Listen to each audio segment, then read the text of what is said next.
اعوذ باللہ من الشیطان الرجیم بسم اللہ الرحمن الرحیم۔ عزیز طلباء السلام علیکم۔ جیسا کہ آپ جانتے ہیں آن لائن کلاسوں کے حوالے سے کچھ لیکچر آپ کو میں ویڈیو کی شکل میں فراہم کر رہا ہوں۔ تو آج کا جو موضوع ہے وہ ٹو نیشن تھیوری اور اس کا ارتقاء اور اس حوالے سے مختلف جو مفکرین ہیں انہوں نے کیا رائے پیش کی ہے۔ تو سب سے پہلے ہم دیکھتے ہیں کہ ٹو نیشن تھیوری جو ہے وہ کیا ہے۔ ٹو نیشن تھیوری یا اردو میں کہہ لیں دو قومی نظریہ۔ ٹو نیشن تھیوری یا دو قومی نظریہ سے کیا مراد ہے؟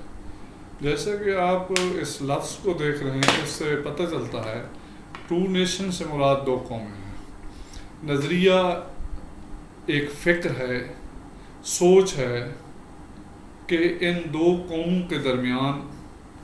جو ان کی فکر اور سوچ ہے اس میں کیا فرق ہے، یعنی ان کی معاشرتی حالت کیسی ہے، ان کی مذہبی حالت کیسی ہے، ان کی سماجی اور سیاسی حالت کیسی ہے۔ ٹو نیشن تھیوری سے مراد جب ہم لیں گے، اس کا مفہوم لیں گے،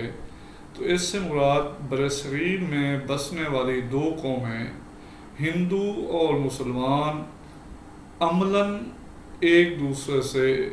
سیاسی اعتبار سے، معاشرتی اعتبار سے، مذہبی اعتبار سے اور ثقافتی اعتبار سے ایک دوسرے سے مختلف ہیں۔ اگر ہم دو قومی نظریے کی بات کریں تو دو قومی نظریے کا جو وجود ہے اس سے مراد دو گروہ ہیں، اور جو دو گروہ ہیں ان کا جو تصور ہے وہ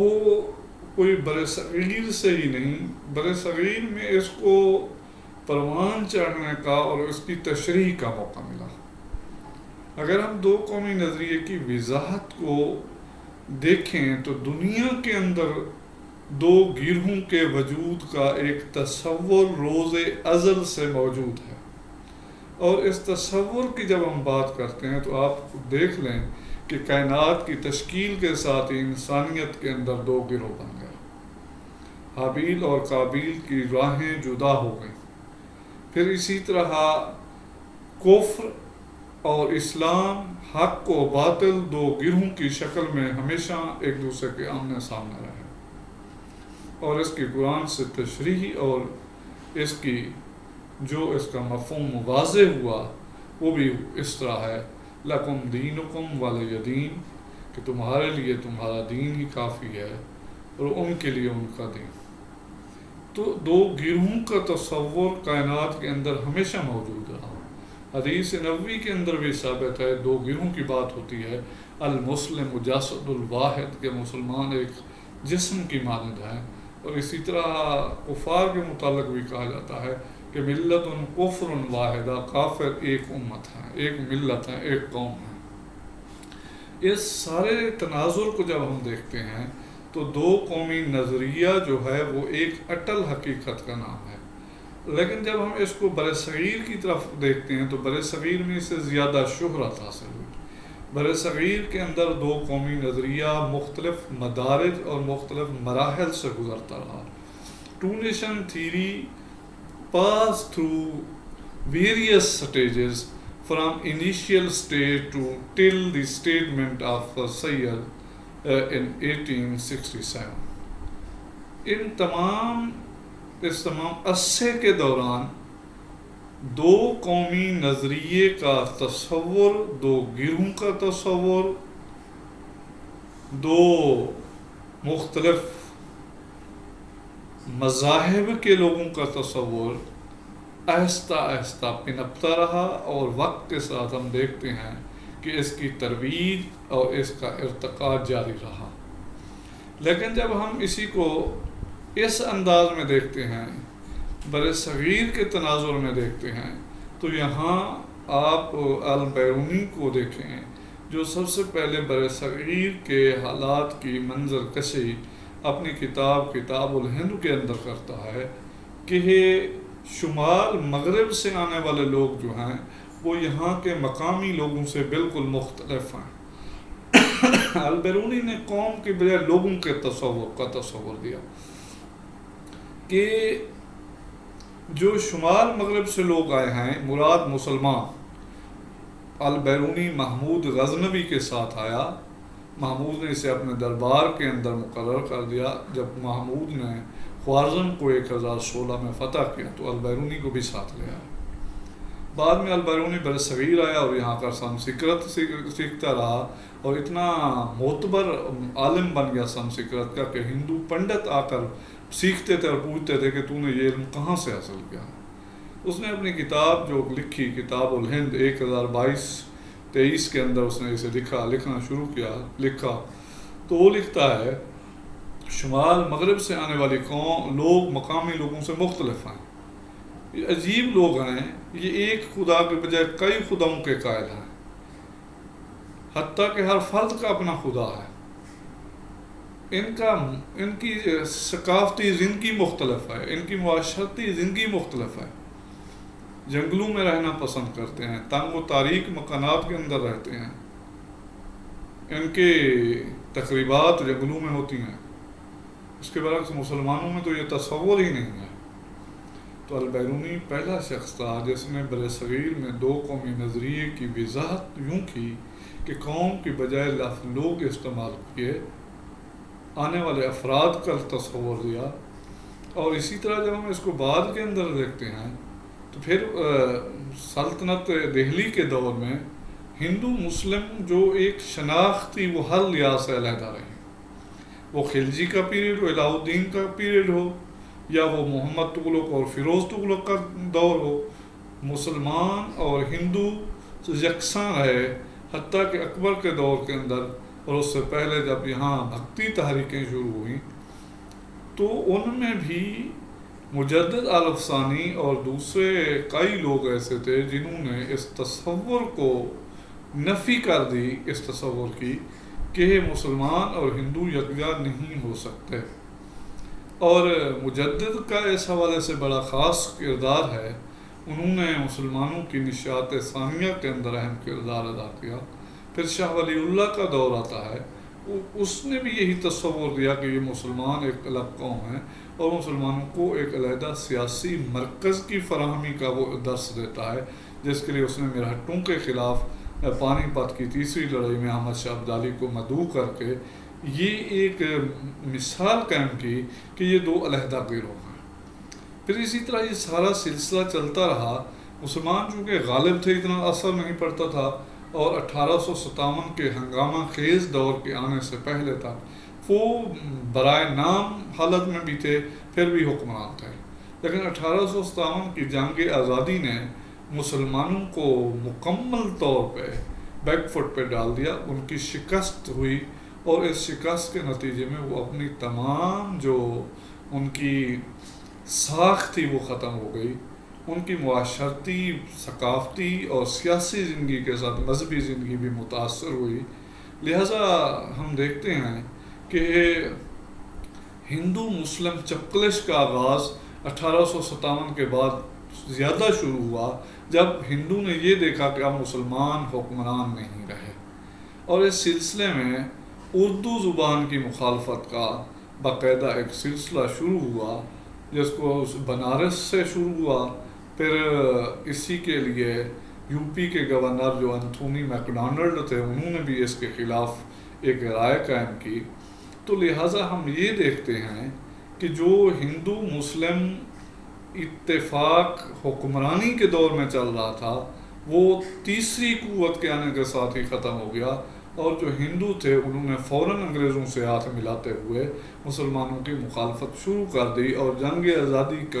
کا سارا ملبہ مسلمانوں پہ ڈال کر انگریزوں سے مراد حاصل کی۔ اب اس کے بعد اردو کی مخالفت کے اندر بنارس سے جو تحریک چلی تو اردو ہندی مسئلہ ایک تنازع کی شکل اختیار کر گیا۔ اب یہ تنازع بڑھتا چلا گیا،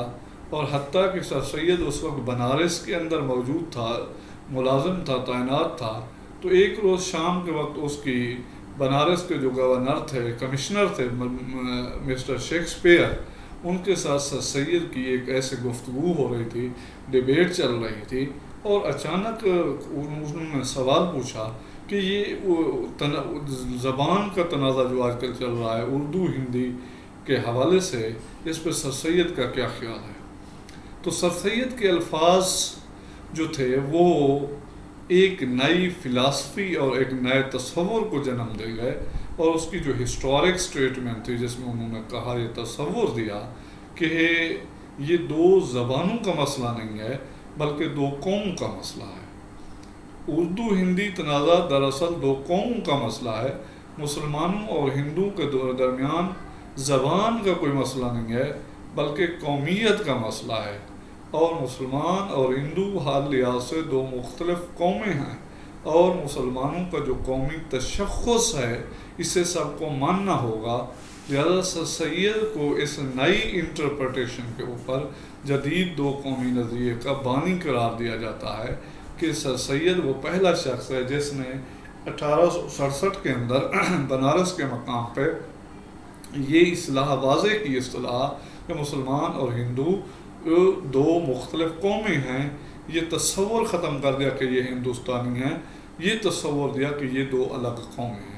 بعد میں دیگر اور لوگ، جان برائٹ، جمال الدین افغانی، قائد اعظم، علامہ اقبال اور مختلف لوگوں نے دو قومی نظریے کو اپنے اپنے انداز کے اندر واضح کیا۔ تو ان میں ہم صرف دو کو مزید ڈسکس کرتے ہیں۔ ایک، ہم قائد اعظم کے تصور کو دیکھتے ہیں کہ قائد اعظم کی جو آئیڈیالوجی آف پاکستان ہے وہ کیا ہے۔ اسے مختصراً میں دیکھ کے پھر اقبال کو بھی اسے مختصراً دیکھوں گا۔ قائد اعظم بڑے کلیئر کنسیپٹ کے مالک تھے۔ انہوں نے وہ چونکہ پہلے کانگریس کے اندر شامل ہوئے، دادا بھائی نارو جی کے وہ پولیٹیکل سیکرٹری بنے، اور اس وقت کانگریس وجود میں رکھتی تھی، تو وہ کانگریس کے اندر انہوں نے اپنے آپ کو کانگریس میں شامل کیا، لیکن حالات کے تناظر میں انہوں وہ دیکھتے رہے۔ 1913 میں مسلم لیگ میں بھی شامل ہوئے، اور 1920 تک وہ کانگریس اور مسلم لیگ دونوں کے ممبر رہے۔ ناگپور سیشن کے بعد کانگریس کے ساتھ اختلافات کے نتیجے میں انہوں نے کانگریس چھوڑی، اور باقاعدہ مسلم لیگ جو ہے وہ اس کے اندر وہ شامل ہوئے ہیں۔ 1913 سے ویسے وہ مسلم لیگ میں تھے، 1920 تک وہ دونوں جماعتوں کے ممبر ہیں۔ سفیر امن بھی انہیں کہا جاتا ہے۔ ہندو مسلم یونٹی کے حوالے سے ان کی کاوشیں میثاق لکھنؤ کی شکل میں بھی موجود تھیں، لیکن جب ہم ان کے اس تصور کی بات کرتے ہیں تو جناح کا دو قومی نظریہ واضح ہے کہ مسلمان اور ہندو دو مختلف قومیں ہیں۔ ہندوستان کے اندر برٹش اسٹیٹمنٹ کو سمجھنا چاہیے کہ یہ دو صرف انتظامی مسئلہ نہیں ہے بلکہ یہ دو قوموں کے مستقبل کا مسئلہ ہے۔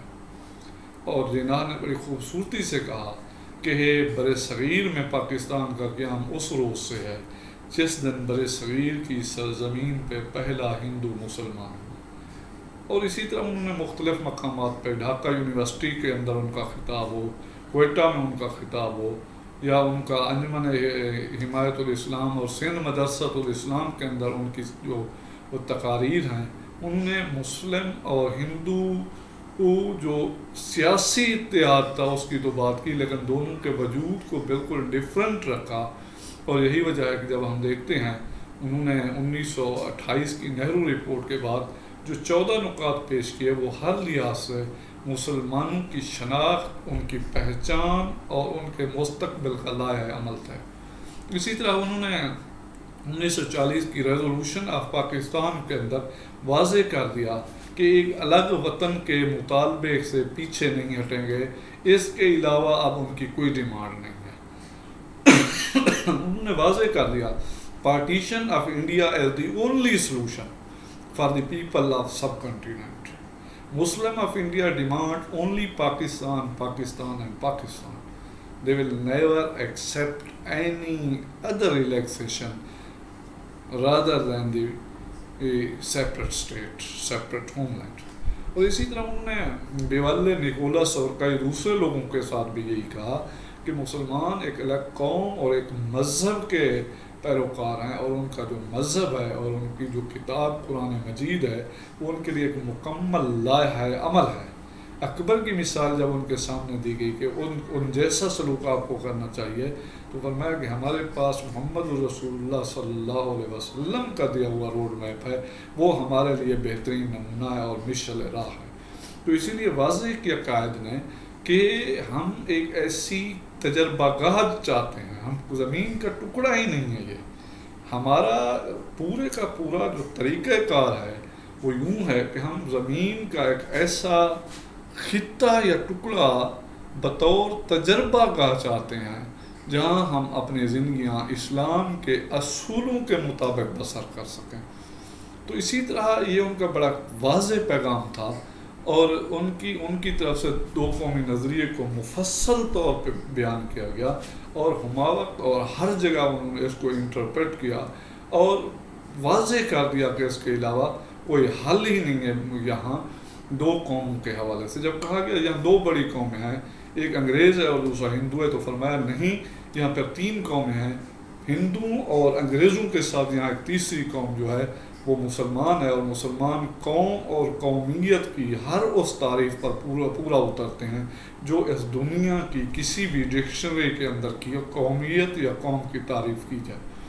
تو جناح نے واضح کر دیا کہ مسلمان ایک علیحدہ قوم ہے۔ اسی طرح اگر ہم اس کے بعد دوسرا جو ہمارا بڑا مین کنسیپٹ ہے وہ ہے ہمارے پاس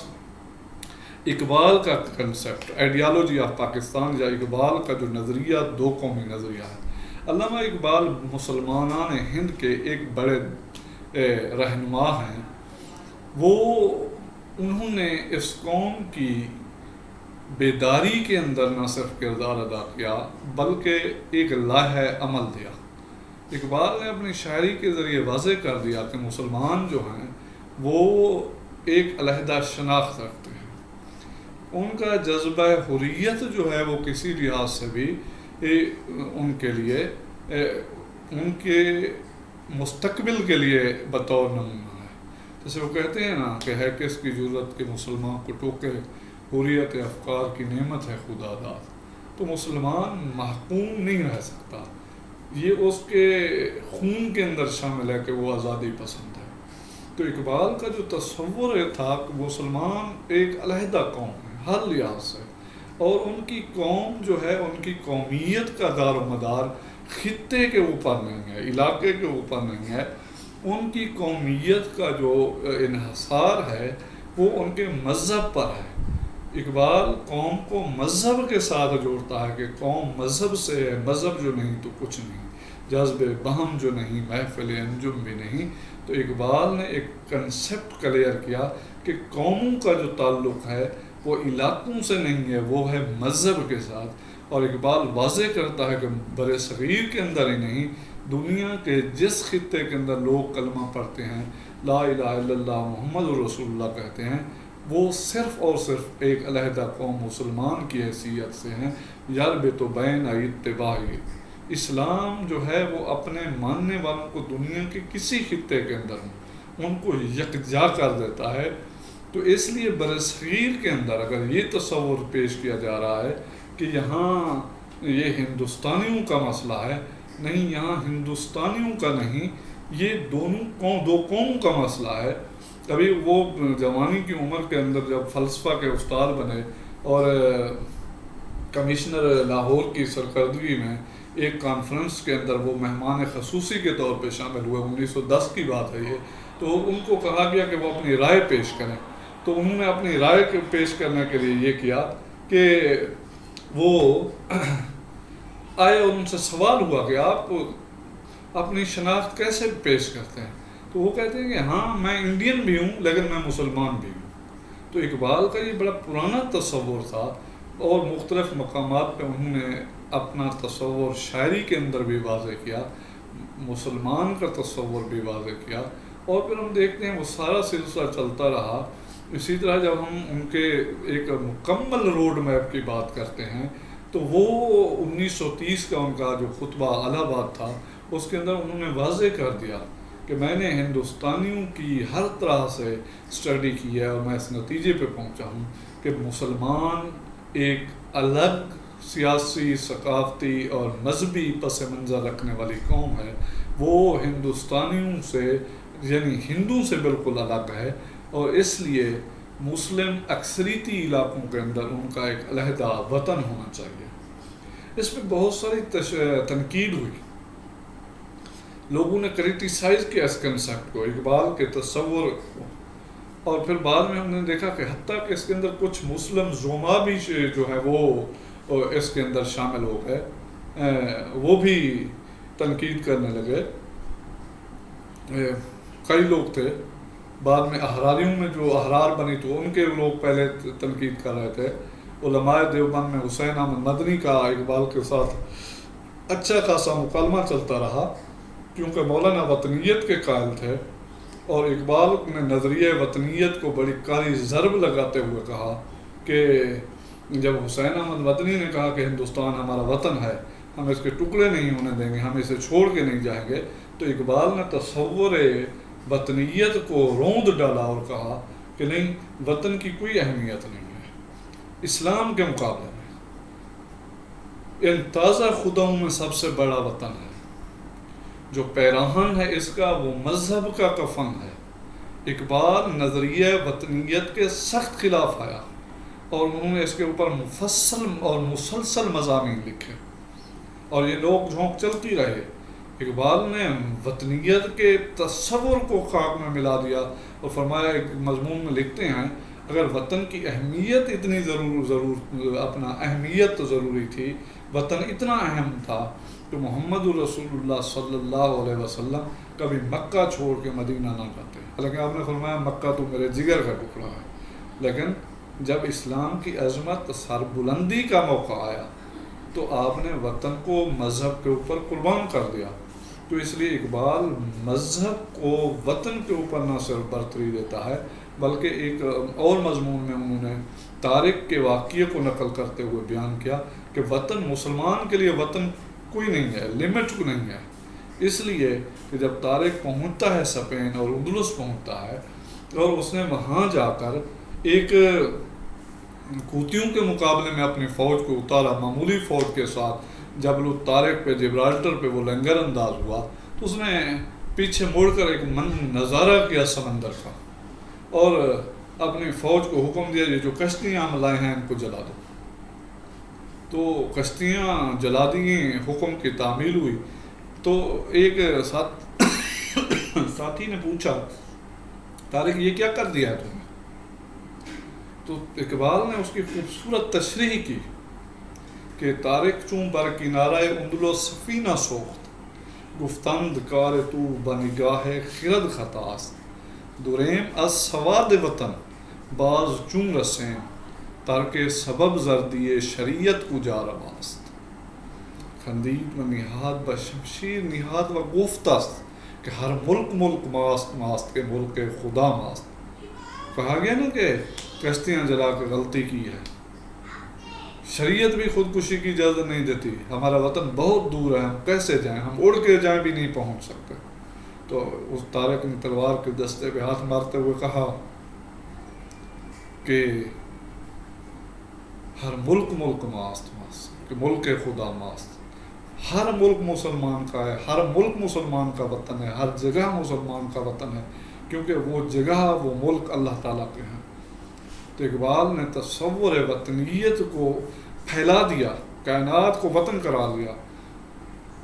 چین و عرب ہمارا، ہندوستان ہمارا، اس نے یہ تصور دیا۔ اور پھر اس کے بعد اقبال اس نتیجے پہ پہنچا کہ اسلام کی، اگر آپ اپنے مذہب اسلام کی کا تحفظ چاہتے ہیں تو آپ کو ایک مضبوط سیاسی مرکز کی ضرورت ہے۔ تو اقبال نے اپنے تصور کے اندر قوم کو مذہب کے ساتھ جوڑ دیا، اور مذہب کے متعلق پھر اس نے اسے بالاتر کر دیا۔ تمام دیگر جو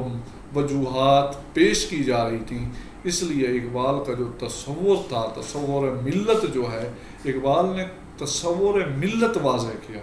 اور اسے جوڑ دیا قومیت کے ساتھ۔ اور جیسے کہتے ہیں نا کہ اپنی ملت پہ قیاس اقوام مغرب سے نہ کر، خاص ہے ترکیب میں قوم رسول ہاشمی۔ تو اقبال نے اپنے آپ کو، قوم کو مذہب کے ساتھ ریلیٹ کر دیا کہ جب تک آپ مذہب کے ساتھ چلیں گے،